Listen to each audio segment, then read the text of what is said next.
হরি বল, Radhe Radhe. 16ই August Pabitra রোপণী একাদশী, শুক্রবার, শ্রাবণ মাসের এটি শুক্লপক্ষের একাদশী। আর এই দিন থেকেই শুরু হচ্ছে এই রাধা গোবিন্দের ঝুলন যাত্রা মহোৎসব উৎসব। দেখুন রাধা মাধবকে দোলনায় কত সুন্দর লাগছে। আর আপনারা দর্শন করুন, হর হর মহাদেব।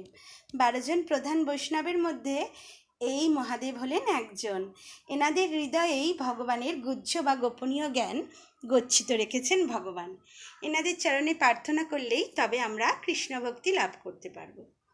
আর অল্টারে ভগবানকে দর্শন করুন, গৌরাঙ্গ মহাপ্রভুকে দর্শন করুন। দেখুন মুখটা দেখলেই, দর্শন করলেই মানে হৃদয় জুড়িয়ে যায়।